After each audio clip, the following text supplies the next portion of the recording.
Hi, so I am doing a video today on the news that has come about Yogi Bhajan in Kundalini Yoga. So a lot has come forward about him being abusive, such as sexual abuse and emotional abuse, spiritual abuse, and not practicing what he preached. This has come as a surprise partly, and not a surprise in other areas. And I will go into that. So I found out about this through Sky Life's video, 40 Days of Kundalini Yoga. So even if you don't want to watch this video, I suggest going to see that video because it's good, it teaches you a lot. In that 40 days, she discovers a book called Premka and then goes to research more about the dark side of Kundalini Yoga. The dark side is quite a strong term, so I don't want to coin that. Those are her words. I did a video about what I thought before reading the book and after reading the book. So this is Premka, White Bird in a Golden Cage, My Life with Yogi Bhajan by Pamela Sahara Dyson. And it's a wonderful read. I love reading books. And it's been a while since I read a memoir, and it's been absolutely longer since I've sat on the edge of my bed and just gone, 1 minute, one more chapter, and then one more chapter, and then I'll go to sleep. So hats off to Pamela, or turbans off. Okay, so I have written a lengthy blog post with my experiences in teacher training, my opinions, my thoughts, my feelings, my questions, and then I've included lots of links to different videos and other bloggers and articles. So I'll put that in this video description for you to go to. And I haven't taken anyone's content. I've made sure to credit people and include them. So please don't think I have done that. And I am part of the Premka group on Facebook at the moment. It's like a book club, although more than a book club because it's got real stories on there. And so I haven't included anyone's names from that group at all. I've just found blog posts I find interesting. I think other people will as well. So I have my notes. I'm recording on my laptop today so I can recollect what I'm talking about more easily. So when I found out about this book, I was reading at the time. I have a bedside table with a few books on it, and at the time I was reading The Master's Touch in gaps I got of time. Oh, I'll show you The Master's Touch. It's this book. Which now doesn't sound very appealing, The Master's Touch by Yogi Bhajan. And it's a very lengthy book, and it's got meditations in it and excerpts from his talks. So I have like meditations in it like this. And I've been reading it on and off for absolutely years. Even when I was in the gym, I'd have it in the sauna, or if I was at home, I'd be reading it. And I'd also use some of the information and try and make workshops from it. Never really came to anything. So as soon as I found out about all this, I just felt completely disconnected from that book. And I haven't picked it up since because, and I've said this in my other video, a lot of his lectures were waffling on. And they were very powerful in how he delivered his words, but sometimes there wasn't any substance there. Since reading the book, I found out a few people came forward. It's like 7 people. And then I was looking on SSS Response Team's page, which is managed by people in the Kundalini Yoga circle. However, there is an independent organisation called an Olive Branch, which is dealing with things. Hopefully it's completely unbiased and independent, because on that website it says 118 people have come forward to speak to them about their experiences. Not just Premka, not just Pamela, 118 people. And we can't discount that, we can't discredit that. Any good teacher will know that, or good person.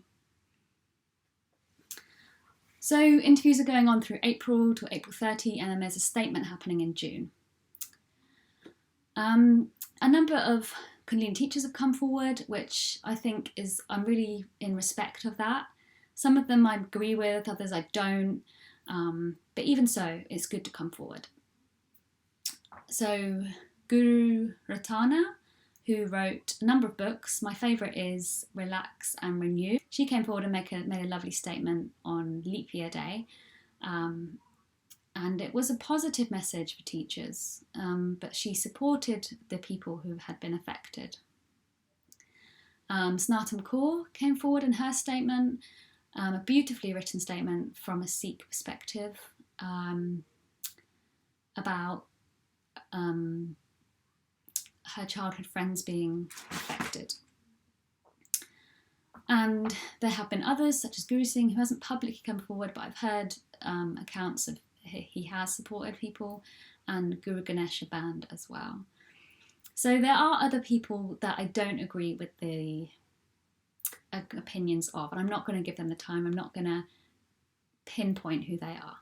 However, they have done a YouTube video on the futile flow of fate, in which they describe a betrayal of a student and someone that went off to follow their second chakra and go into a sexual relationship.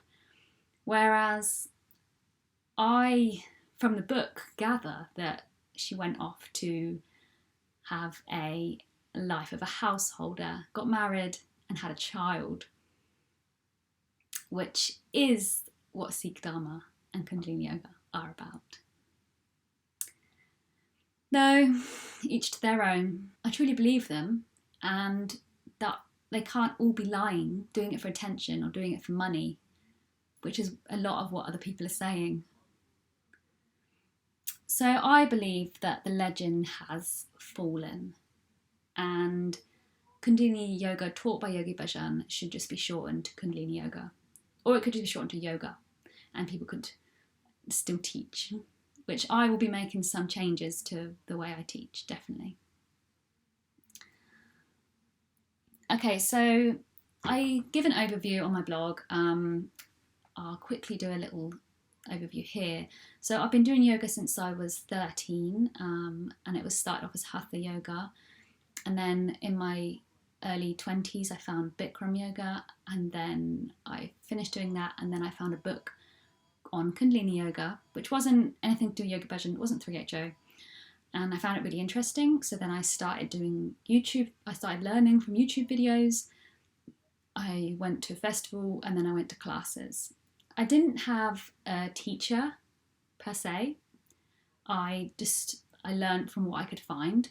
I went to a class once a week, about a year and a half later, after I'd been practicing a sadhana every day on my own.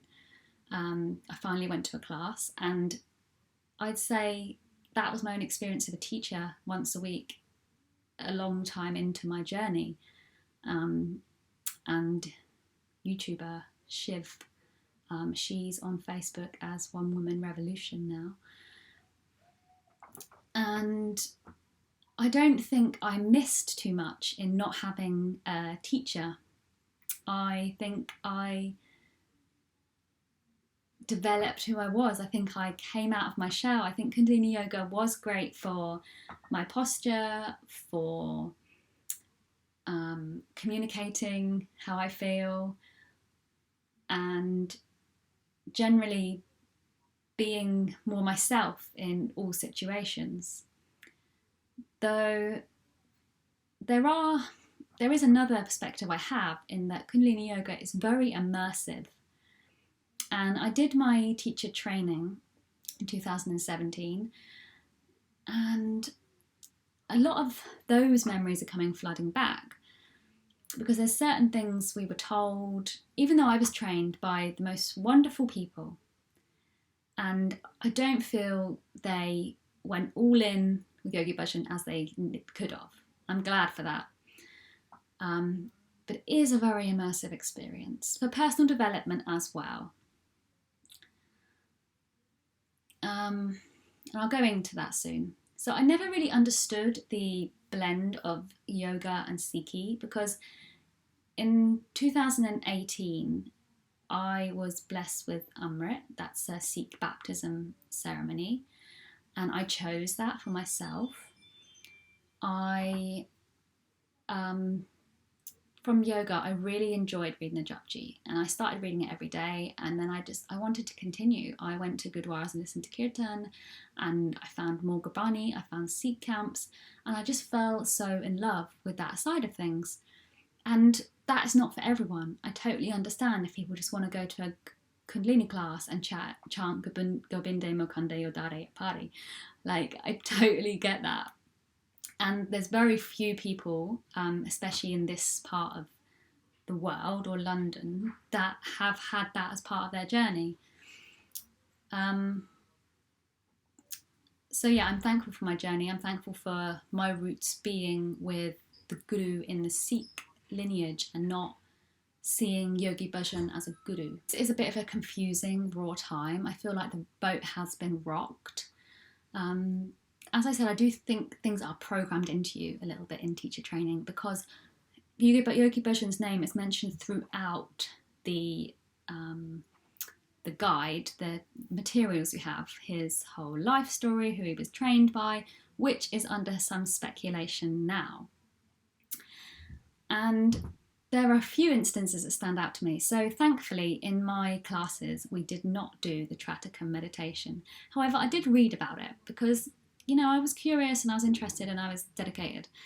So the instructions written were to get an orange piece of paper, to cut out his face from the book and meditate on the light in his eyes. So I had a spare frame one day and I did it. And it just felt weird because I was looking at a man I didn't know personally, and I was looking at the light in his eyes, and it just felt very trancey, felt a bit like a trance. So, and I thought, well, there's so many other lights I could look at, and there's the sunrise that I could look at. So I stopped. It didn't feel right having it on my mantelpiece thing. And there were other things that now I think about. Things were rationalised and they were romanticised as well, for sure, definitely, because there were stories of, the yogis were here and they were doing this, and then suddenly all this money came, everything was given. And it's true, in Sikh stories, things like that do happen. But in this case, I think students put their money in, or he was paid off by certain people. And also, I do think it's quite interesting how his story goes from him being a yoga master at 16, him becoming it at 16, then he has a whole period of life where he studies, etc., etc. And then age 30-something, he's a customs officer, and he finds people at airports that have had lots of drug abuse, and he knows he can help them with yoga. Well, why didn't he start earlier on, after he became a yoga master?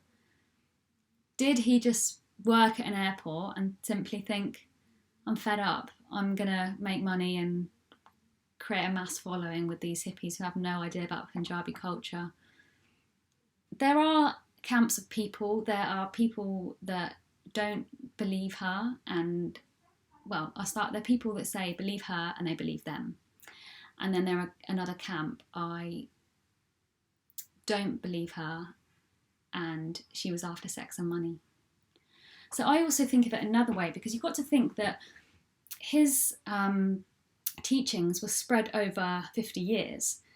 So, and I hope you don't mind the term hippies. So the first was hippies. They thought he was a spiritual master from the magical land of Punjab. He channeled God and he was God. And they listened to everything he said. Okay? And then there were students who knew him personally. Then they went on to teach people. And then the students of those were interested and inspired that they had a direct teacher of Yogi Bhajan. And they read everything he wrote, every quote, and they're parrots to his work. And then there's students now that did not know him personally, and times have moved on. People question other people. People don't just follow people. There's so much choice as well of what to read and what to do. And they teach with love, and they hold space, and they keep things simple, and that is the future. So another thing that was mentioned in training, and it's come up again throughout the groups and things, was that, and it's on the 3HO page, that Yogi Bhajan, he merged how Guru Nanak had a son, Baba Siri Chand, into 3HO. And I had that relation. I was saying to my husband, was Baba Siri Chand anything to do with 3HO? And he was like, no way, because they were separate things. But on reading on this, Baba Siri Chand had a visualization of Guru Ram Das coming to him, or something like that. And Yogi Bhajan kind of has stolen that story, and that's where the lost Kriya has come from. Because I always questioned the lost Kriya. And maybe he did. Maybe Yogi Bhajan had a dream of Guru Ram Das, or a vision coming to him and saying, teach this Kriya. Guru, Guru, Wahi, Guru, Guru. But, so I do feel that his quotes and his way of speaking were very, obviously that he was preaching, but they were very persuasive, similar to a salesman. And I do think things have a dual meaning. You can look at his statements and they do. So his statement of keep up and you will be kept up, that's one of my favourite sayings. But recently I've come to see it as what Premka said in the book, is to keep doing yoga, keep doing meditations, keep doing non-stop, and you'll be kept up. But guess what? You're not going to feel anything. You're not going to feel how you really feel, because you're just covering everything over with yoga. And I have had times where my health has gone down because I'm quite an all-in person. I will just continue to do something, and it's not till later that I really uncover what's under the surface. And I brought that up at a Sikh camp recently, that I could easily sit down and meditate and say Vaheguru, Vaheguru, Vaheguru. But if I'm sat there crying, I need to process what I'm feeling and what's happening inside, rather than just cover it up with some Simran. The other one is how he wanted to create teachers and not students. And while I see that as correct, obviously now you can see that, but back then, even the people he taught were doing things for free. They were doing things they didn't really get. And I think it has a dual purpose. I think he had reverse psychology in a lot of things, because he wanted to create teachers so he could create the whole places where his name was.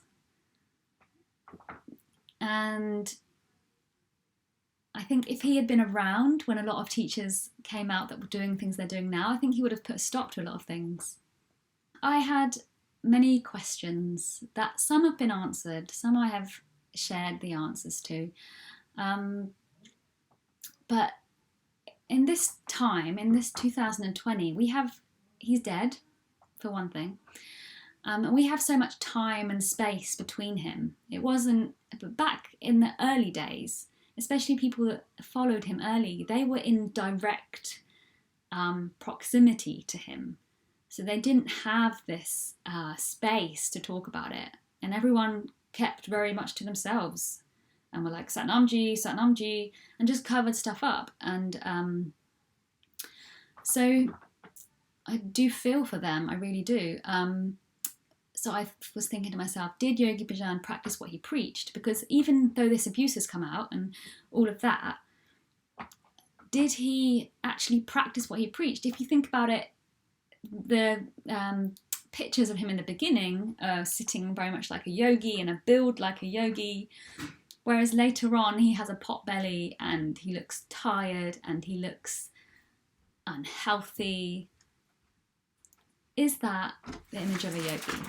So another thing has come about is, did Yogi Bhajan learn from Sant Hazara Singh, or was that made up? And that's something that is being researched, and there was a research paper on it a few years back. I've linked that in the blog. And that's a really interesting thing, because was that a real person? Did he make it up? Or, like the article suggests, did he just take things from this one and put them together? Or other people say he made stuff up on the spot, and there's two ways you can look at that. You can look at that as he had so much trust, he had so much integrity, he was so intuitive that he could simply make stuff up on the spot and it would work. Or you could look at that as quite lazy, as quite irresponsible, and as someone that just said, okay, right, everyone, just put your hands up in the air and like put them up and down. I wonder now in teacher training, and maybe this will change in the future, Yogi Bhajan was mentioned throughout, and it was said that he had staff in 3HO. Why weren't the females involved mentioned for their efforts, and the men too? Why wasn't it told that so-and-so translated the Japji, translated this? Why weren't people rewarded for their efforts? Because it wasn't just Yogi Bhajan that created this thing that's widespread. It was a whole team of people. And he just plastered his name all over that. Yogi Bhajan increased his security over the years, had his own security company, and I did think that was a bit odd, because why would you need that much security? Either he was very paranoid, or he was possibly covering something up, or he was having threats made against him.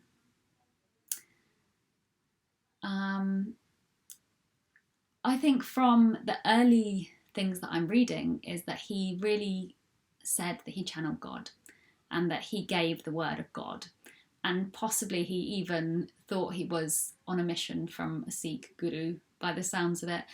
People could say that is completely wrong, but that's the vibe I'm getting. Was the 3HO ever happy, healthy and holy, or was it just a really great marketing ploy? And I can't think of 3 words that begin with H right now, but it's not that. Was Gustant Singh, I hope I've said your name right the entire time? So throughout my journey, Gustant Singh has popped up, and his titles have always seemed quite aggressive, so I've ignored them. And we were told to ignore him. He was just laughed off.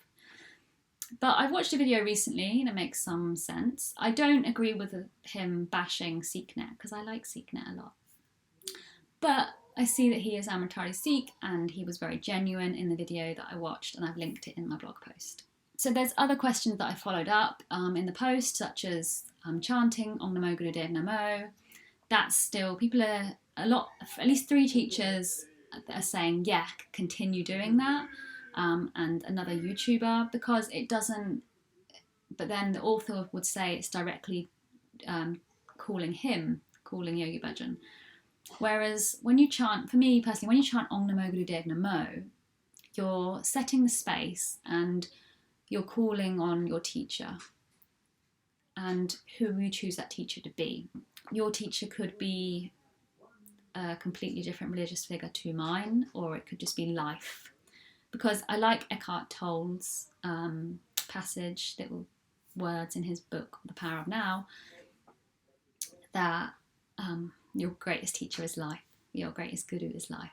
So Kirtan Kriya came up a lot, people asking about that, and it has been proven in science that it's good for memory and good for Alzheimer's prevention. So I think that's a really positive thing in sex transformation and meditation for addiction. I don't know if I can really count them as viable anymore. So I'm going to do some more research and hopefully speak to some other teachers. And I do have other questions like about auras and things like that. But I think it's easy to feel some shame in yourself for believing a lot of things and overlooking things. Especially as I haven't branched out onto other areas like crystal bowls and coaching and like other people have. And there's still time, I remind myself of that. So a few things that I won't be doing anymore or that I'm changing up. So I will no longer be going to white tantric events. I used to really like going to these. They claim to clear the subconscious mind, and I really did feel elevated up, and I really felt like I'd shifted something. And I always used to say, that is my one thing I do a year. That's like my New Year's thing. But the past 2 years, I couldn't go. 1 year, I was heavily pregnant, and you can't do it after a certain time. And the other year, I couldn't afford to pay £120 to sit there and meditate all day. And I'm not prepared to sit there anymore with looking at someone's eyes, with a lady talking about Yogi Bhajan and then seeing his video footage on the screen. And perhaps they will change that. And I always used to be told that there were protesters outside. Funny. So I will be reorganising how I teach classes. My classes didn't get off the ground as I'd hoped. I taught at home and I've taught at yoga studios, and people would come in and drop in and out. And I was teaching at a cafe, which was fun, just before COVID. And then COVID happened and I'm teaching online. And I was set to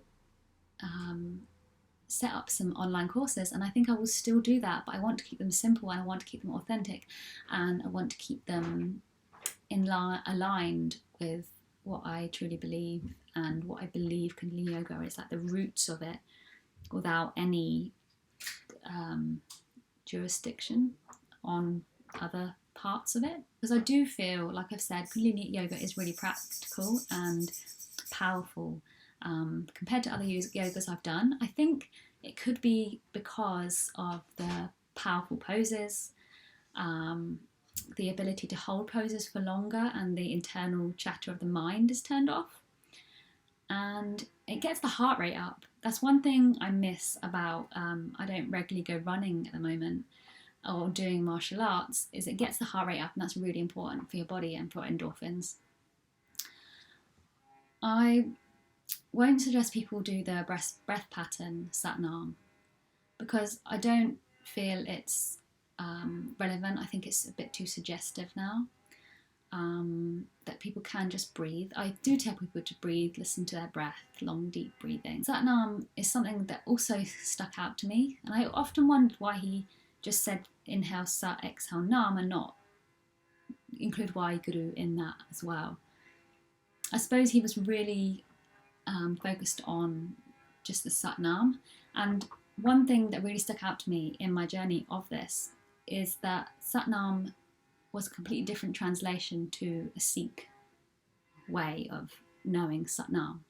So in yoga tradition, Satnam meant truth is my identity, or truth is my name, or I am truth. So people, and it was a greeting, it's not a greeting in Sikh religion. So people would say Satnam, and they'd say Satnam, and you'd say that that person sees the truth in you, which is, I think, another cover-up in a sense, because people said that to each other, but they didn't know each other. They didn't converse with each other after that.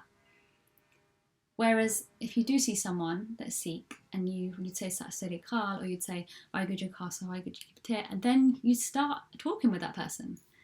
And sometimes a connection gets flowing, even if it's when you see them in the train station or you see them walk into the shop or something. So back to what I was saying. So let's just say Satnam is truth is my identity. However, and this is illustrated really well in a Kiddie Sangha, a Sikh Kiddie Sangha nursery rhyme song by Sukhmani Kaur, that Sat is to mean truth and Nam is to mean connection with Waheguru, or connection with the divine. So Waheguru is truth, the only truth is Waheguru. That's simply what it means. I still tune in for classes at the moment, as I've said about this before. I've stopped for my own practice in the mornings because I simply do a few warm-ups before Simran, and then I was doing meditation for addiction, but it's funny because 31 days in, I got a huge frozen shoulder, and then I pulled my shoulder, so I now can't lift my arm up very high, and if I do, it really hurts. So I've stopped doing that meditation. Maybe it's for the best. I won't be going to the European Yoga Festival anymore. It's something I really aspired to take our daughter to and like have a play in the little yoga kids camp there, but it's really, really put me off. Not that I know that he's not around anymore, but those patterns can be, and it's run by 3HO. And there's lots of things I could talk about the camp from a Sikh perspective that I don't really think's great. I did like their dabar. I felt it was very chilled, that I could lay down my head on the floor and just enjoy being in Maharaja's presence, just relaxed. Although I do think their Amrit Sanchas are not quite ordained as they are supposed to be. And there were people in the groups that you could tell wanted to learn more about Sikhi and wanted to really develop themselves, but they didn't have that guidance. There was a bit of a gap in understanding. And it's similar in the book where she talks about having Amrit Sancha but not knowing what was going on. And I do wonder about that. I do wonder why Yogi Bhajan did that, and then why these women weren't wearing kirpans, for example, to defend themselves. It's kind of like he showed them what they could have, but they couldn't have it all. The other thing that was brought up about the Kundalini Yoga festivals when I was at Sikh camp recently, I was asking someone who had done Kundalini Yoga why they wouldn't go back to one, and they were just like, I prefer these. There's no Sangha. And I was like, yeah, that's so true. Because although people talk to each other if they know each other, everyone is quite distanced. There's no sense, there's a community, but there's no sense of community. So Sangha is holy company, and it's like-minded people that you can talk with, and you can talk about the interests you have, which would be in this case like Gabani and the Sikh Guru's teachings if we're talking about Sikh Sangha. But there's obviously different religious Sanghats that talk about their own teachings. And I've always thought that, especially as I often went to these festivals on my own, and I did not feel the yogic vibes of connection, warmth and compassion as were taught. Especially at white tantrics, people would be very reserved and say, I'm working on myself, I'm going inside, don't talk to me. And we were queuing for 2 hours outside this building, like, I'm just being friendly. Things won't change till we do, and there's some things I finished my article with. So these are my 3 suggestions to do with Kundalini Yoga. So wear whatever makes you feel amazing. Not because you think you should wear it, told by someone else, or because it was written in a book, or because it's what you've been told the last 20 years. Wear whatever makes you feel amazing. Put it on your body and say, do I feel amazing in this? If the answer is yes, wear it. If not, then change things up. I know I will be. So process how you feel. This is a huge process, and you're allowed to think different things to other people, and they will think other different things. And you're allowed to take a few days and think it over what you're going to do next. And other people may not get it if they haven't done training. So I think emotion to devotion has to change, because there are a lot of female staff it seems, that were not allowed to process their emotions. And even though it was told that women are 17 times more powerful, they were very suppressed. So it's almost as if they were told that and everyone else was told that, but it wasn't really happening. Or perhaps it was. Some people have come out and they've become these great figures of inspiration. But we need to be powerhouses. We need to show up. And we need to feel. Like I said before, you can suppress things, but it's going to come up eventually. It's going to boil over. It's going to overspill into your life. And especially if it's trauma, it's going to come up and the shit's going to hit the fan. So you could do this through meditation, and I'm not saying for a minute that you should sit there and put your hands over your head. I can't even do that right now. That you should meditate in a Kundalini Yoga style. You can simply sit there and breathe in the quiet, and over time you'll have some stillness. You'll have thoughts come, and you can think about them, you can process them, and do some mindful meditations. You can journal. Journaling is great because you can just get everything out on the page and have no apology, no guidelines, just get it out there. I love journaling. I've done it since I was young. Like I said before, I did yoga at 13, but I also journaled at 13 as well. And making bad art. You can paint and you can draw and it can be bad. Like if you're processing something, just get it out there. You can make bad art, you can make good art.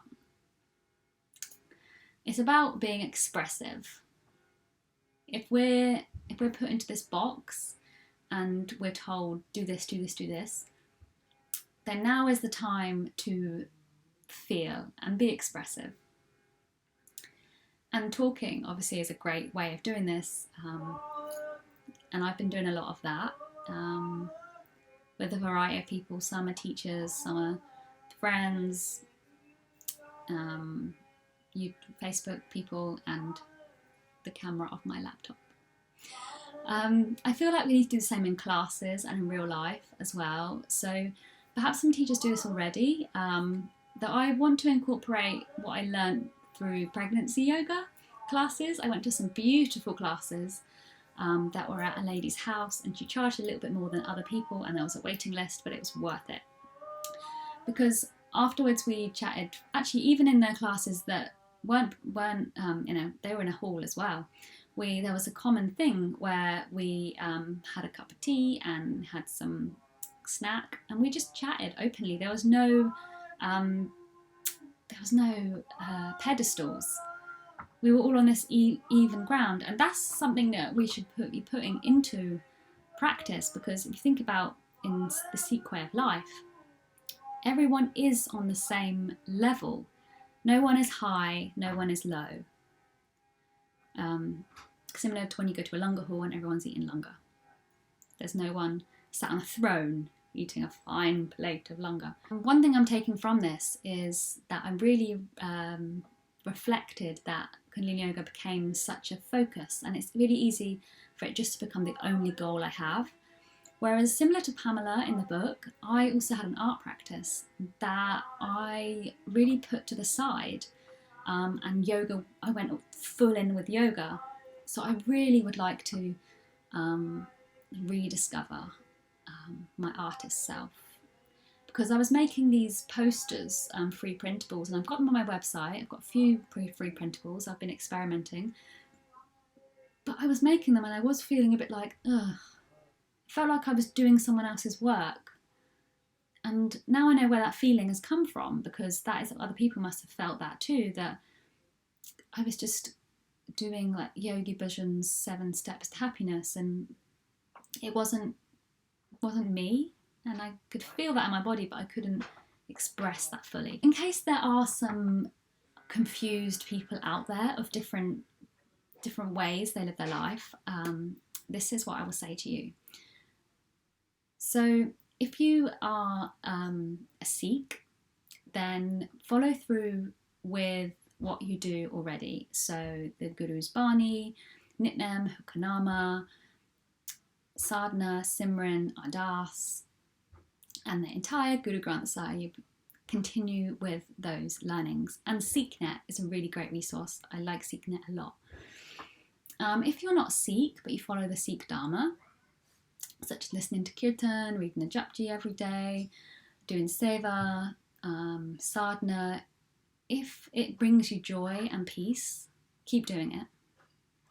If it's being done out of devotion to Yogi Bhajan, or out of some expectancy that's false, then don't continue doing it anymore and carve out your own unique path. If you're not Sikh and you are simply a yoga teacher, that is fine too. Do what makes you feel happy inside and ask questions and listen to the answers that come up in your body. Do a morning sadhana, meditate on your breath, and learn from the biggest guru of all, which is life. Thank you for watching. I will put the blog link in the description below.